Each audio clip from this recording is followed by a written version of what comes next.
Olá, concurseiro! Vamos conversar sobre o processo administrativo previdenciário. Quando falamos em processo administrativo previdenciário, nós estamos falando do caminho que o segurado percorre dentro do INSS para pedir um benefício, revisar um valor ou tentar restabelecer algo que foi cortado. Antes de pensar em processo judicial, a regra é passar primeiro pela via administrativa. Isso aparece muito em prova e também na prática. Pense comigo, toda vez que alguém quer uma aposentadoria, um auxílio ou uma pensão, precisa fazer um pedido ao INSS. Esse pedido é o início do processo administrativo. Não é algo complicado, mas exige atenção. O segurado ou seu representante apresenta o pedido pelos canais do INSS e junta os documentos necessários. Vamos imaginar uma situação do dia a dia. Um trabalhador completa a idade mínima para se aposentar. Ele separa os documentos pessoais, confere o histórico de contribuições e faz o pedido. A partir desse momento, nasce o processo administrativo previdenciário. O INSS vai analisar se todos os requisitos previstos na lei estão preenchidos. Agora, deixa eu te perguntar, e se faltar algum documento, o que acontece? O INSS pode fazer uma exigência. Isso significa pedir que o segurado complemente informações ou apresente novos documentos. Enquanto essa exigência não é cumprida, a análise fica suspensa. Esse detalhe é muito importante para a prova. Outro ponto essencial é entender que o INSS tem o dever de decidir.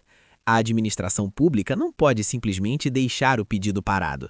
Existem prazos e princípios que devem ser respeitados, como a legalidade e a eficiência. Para nós, concurseiros, isso significa a atenção redobrada aos prazos e às consequências quando eles não são observados. Também é importante perceber que o processo administrativo não é apenas um cadastro ou um formulário eletrônico. Ele garante direitos ao segurado.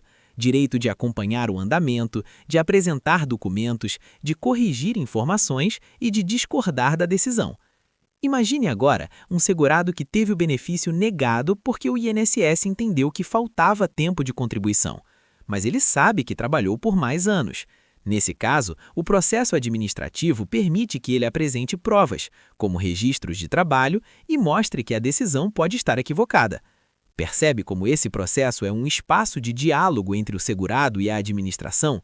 É exatamente aí que entram os recursos, os prazos e os efeitos das decisões. E é sobre isso que nós vamos avançar no próximo bloco, entendendo como funciona o recurso administrativo e como esse tema é cobrado em prova.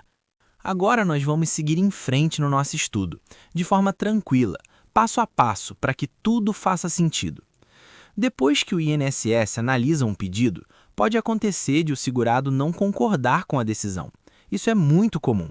Às vezes, o benefício é negado, outras vezes o valor vem menor do que o esperado, ou algum período de contribuição não é reconhecido. E aí surge a pergunta: o que fazer nessa situação? É nesse momento que entram os recursos administrativos. O recurso é o instrumento que permite ao segurado pedir que a decisão seja revista dentro do próprio INSS. Ou seja, antes de pensar em processo judicial, existe a possibilidade de resolver a questão na via administrativa. Vamos imaginar um exemplo simples. Um trabalhador pede a aposentadoria e recebe uma resposta negativa. Ao ler a decisão, ele percebe que um período de trabalho foi ignorado. Ele sabe que trabalhou naquele tempo e tem como provar. Nesse caso, ele pode recorrer. O primeiro ponto que o concurseiro precisa guardar é o prazo. Após tomar ciência da decisão, o segurado tem 30 dias para apresentar o recurso administrativo. Esse prazo começa a contar a partir do momento em que ele é comunicado oficialmente da decisão. Perder esse prazo pode significar a perda da chance de discutir o caso na via administrativa. Agora pense comigo, esse recurso vai ser analisado por quem? Não é pelo mesmo setor que negou o pedido. O recurso é encaminhado às juntas de recursos do Conselho de Recursos da Previdência Social. Esse detalhe é muito explorado em prova e precisa estar bem fixado. Outro ponto importante é a forma do recurso. Não basta apenas dizer que não concorda. É preciso explicar o motivo da discordância. O segurado deve mostrar onde está o erro da decisão e, se possível, apresentar documentos que comprovem aquilo que está sendo alegado. Imagine alguém que teve um auxílio negado por falta de carência. Se ele tem contribuições que não foram consideradas, o recurso é o momento certo para apresentar essas provas e pedir a reavaliação. Enquanto o recurso está sendo analisado, o processo continua em andamento.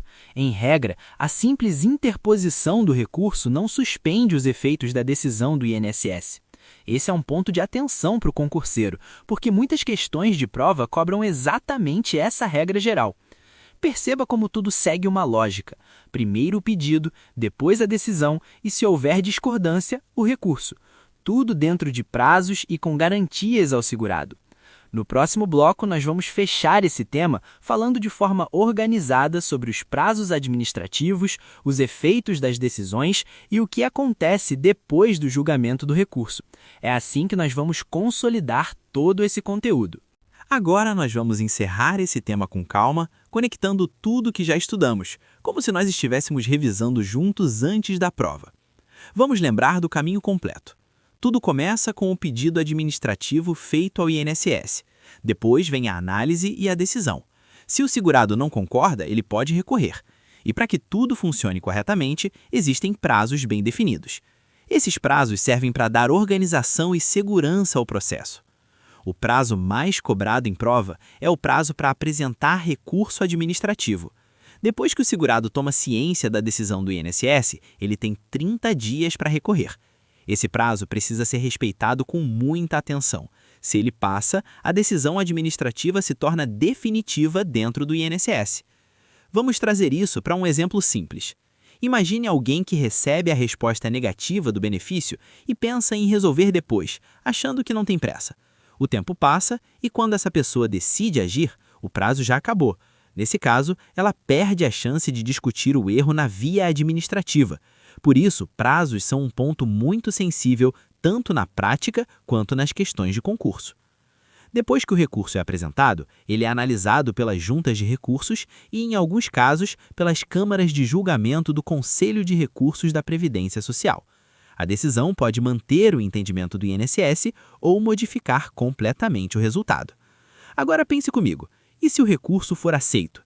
Nesse caso, o benefício pode ser concedido, restabelecido ou revisado. Além disso, o segurado pode receber os valores que deixou de receber desde a data correta. Isso mostra que recorrer pode fazer toda a diferença na vida do segurado. Por outro lado, se o recurso for negado, o processo administrativo se encerra. A partir desse momento, se o segurado entender que a decisão contrariou a lei ou as provas, ele ainda pode buscar o Poder Judiciário. E isso também é importante para o concurseiro guardar. Outro ponto essencial é entender os efeitos das decisões administrativas. Em regra, elas produzem efeitos imediatos. Se o benefício é negado, a negativa passa a valer a partir da decisão.